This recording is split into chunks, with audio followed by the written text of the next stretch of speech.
ఒకసారి మంత్రిగా ఉండి తర్వాత రాజీనామా చేయడం, మళ్ళా లోక్సభ ఎంపీగా ఉండడం, మళ్ళీ ఇప్పుడు మంత్రిగా ఉన్నాను. మధ్యలో ఇది రెండవ మీడితి ప్రెస్ అయినది. అందుకని మీరు ఎక్కువ నన్ను ఇబ్బంది పెట్టే ప్రశ్నలు ఏం అడగకుండా, కొందరికేమో అలవాటు ఉంటుంది ఎప్పుడు ప్రెస్లో పోయి మాట్లాడు, టీవీలలో కూడా డిబేట్లకు చాలా తక్కువ పోతుంటాను నేను. చాలా మంది పిలుస్తుంటారు ఇప్పుడు కూడా మీడియా క్వశ్చన్ ఎవరని అదని ఇదని అంటే నీ అన్న ఈ సమయంలో ఓ 10 ఊర్లు తిరిగి రావచ్చని. లేదు ఒకటి ఏంటంటే కొద్దిగా అడిగితే ఎక్కువ నేను రియాక్ట్ అవుతాను కాబట్టి ఎక్కువ అందుకనే జర దూరంగా ఉంటా. కానీ ఇది ఎలక్షన్ల మూమెంటు, ఈ ఎన్నికలు ఇప్పుడు దేశంలో ఇంక్లూడింగ్ మన రాష్ట్రంలో జరిగే పార్లమెంట్ ఎన్నికలు చాలా క్లిష్ట పరిస్థితుల్లో కీలకమైన ఎన్నికలు ఇవి. భారతదేశం 2013లో మోడీ గారు దేశవ్యాప్తంగా ఒకవైపు ముఖ్యమంత్రిగా ఉంటూ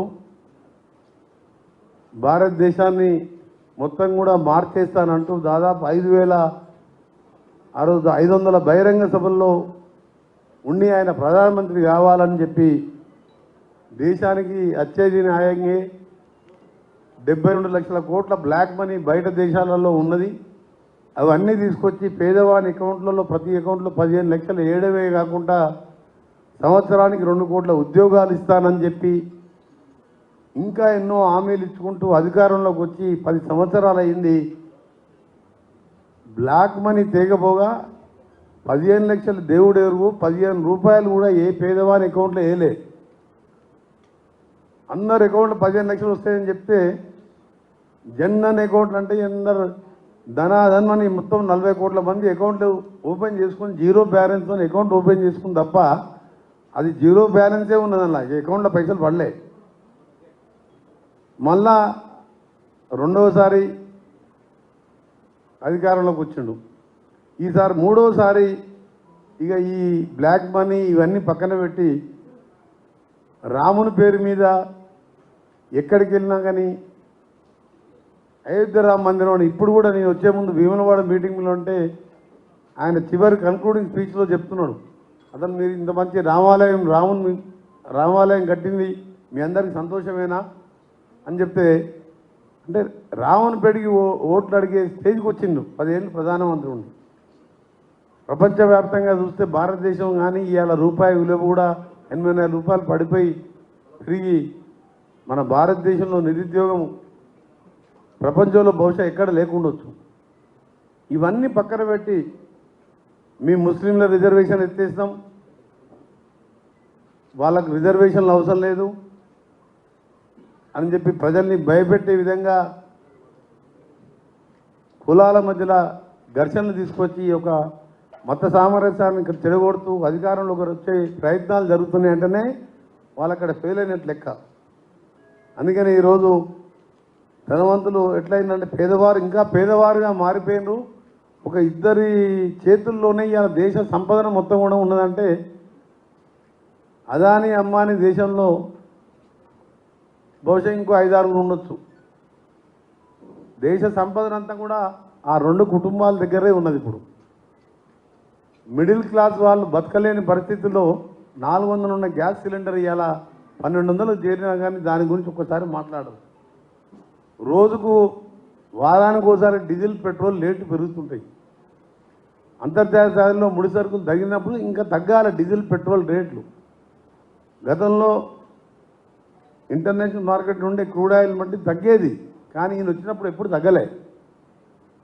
ప్లస్ ఒకటి జిఎస్టీ ట్యాక్స్ పేరు మీద కూడా పెద్ద మోసం జరుగుతున్నది. దాన్ని ఎవరు కూడా సీరియస్ తీసుకుంటలేరు. కానీ చాలామంది జిఎస్టీ పేరు మీద గవర్నమెంట్ కడుతున్నా లేదా తెలియదు, వాళ్ళు రిసిప్ట్ ఇస్తుంది దాని కింద జిఎస్టీ వసూలు చేసుకుంటారు. మధ్య దళారులు తింటున్నారు. ప్లస్ పేదవాని గవర్నమెంట్ ఆఫ్ ఇండియా కూడా ఆదాయం పెరిగిపోయింది బాగా. ప్రతి వస్తువు మీద జిఎస్టీ అంటున్నారు. కొందరేమో మోసం చేస్తుంది దాంట్లో కూడా పేదవాన్ని జిఎస్టీ పేరు మీద. నోట్ల రద్దు చేసి ఈరోజు మొత్తం కూడా రాత్రి కనీసం రోడ్ల మీద చూసినాం. ఆ రోజు పరిస్థితి నోట్లు బంద్ చేసినప్పుడు. దాంతోపాటుగా తెలంగాణ విషయానికి వస్తే ఈయన గురించి మాట్లాడాలన్నా వద్దా? మాట్లాడితేనేమో ఈయన గురించి మాట్లాడాలంటే రామాయణం చెప్పినంత ఉంటే ఈయన అబద్ధాలు. ఆయనని తిట్టినా వేస్టే. ఇప్పుడు ఆయన గురించి మాట్లాడినా టైం వేస్టే అనిపిస్తుంది. ఎందుకంటే నేను ఒక 4 నెలలుగా మంత్రిగా ఇప్పుడు ఈ 2 నెలలు వివిధ కాన్ఫరెన్స్లో తిరుగుతూ ఇక చచ్చిన పాముని మళ్ళా చంపేదెందుకని చెప్పినట్టు ఆయన తిట్టినా ఒకటే, ఆయన గురించి ఎక్కువ మాట్లాడినా టైం వేస్ట్ అని నా ఉద్దేశం. ఎందుకంటే 1-2 స్థానాల్లో డిపాజిట్ కోసం ఆయన పోరాటం చేస్తుంది తప్ప ఏ ఒక్క స్థానం వచ్చే అవకాశం లేదు. కాబట్టి నా టార్గెట్ అంతా ఇవాళ కులాల మతాల మధ్యన ఘర్షణ తీసుకొచ్చి ఎన్డీఏ కూటమితోనే మా టార్గెట్ ఇక్కడ. అందుకనే ఈరోజు ఇంత పెద్ద దేశంలో ఒక క్యాస్ట్ని మనం టార్గెట్ చేస్తే ఏమన్నా జరగరాని జరిగితే ఏ మిలిటరీ ఏ ఆర్మీ కూడా కంట్రోల్ చేయలేని పరిస్థితి. సెక్యులర్ కంట్రీలో అందరూ కూడా స్వేచ్ఛగా జీవించే హక్కు ఉండాలి. ఇప్పుడు కూడా మళ్ళా మాట్లాడిన గౌరవ ప్రధానమంత్రి గారు మేము ముస్లిం రిజర్వేషన్ ఎత్తేస్తామని. మీరు ఒకసారి సచార్ కమిటీ చేసినప్పుడు ముస్లింలలో దళితులతో పాటు దళితుల కంటే ఎక్కువ పేదవాళ్ళు కూడా ఉన్నారన్ను. వాళ్ళందరూ భారతీయులే.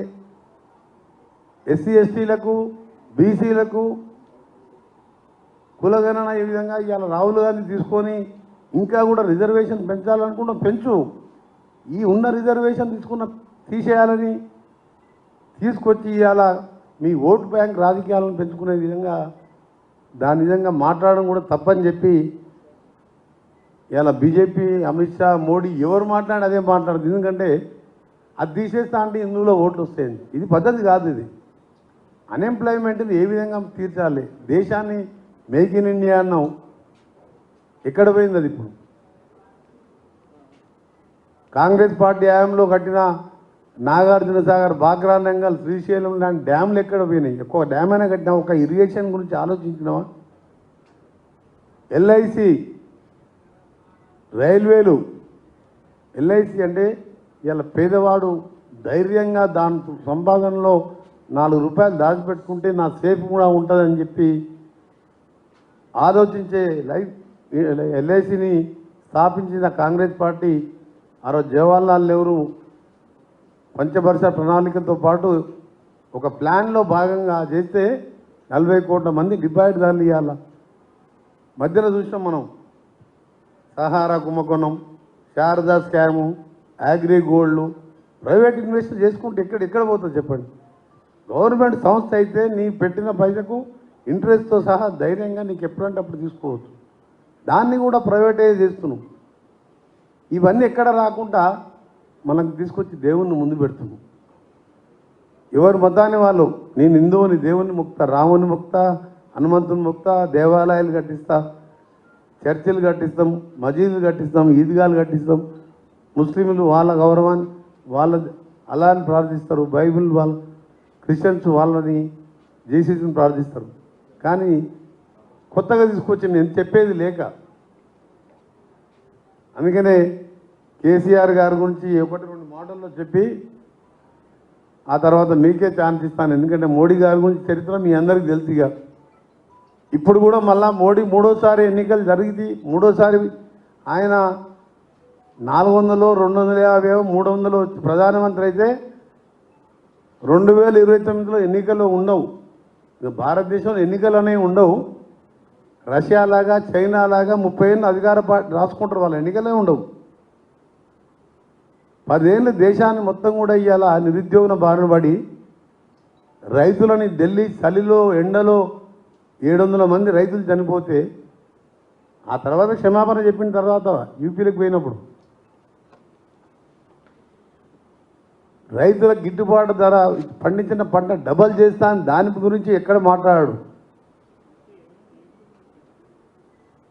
అందుకని ఈరోజు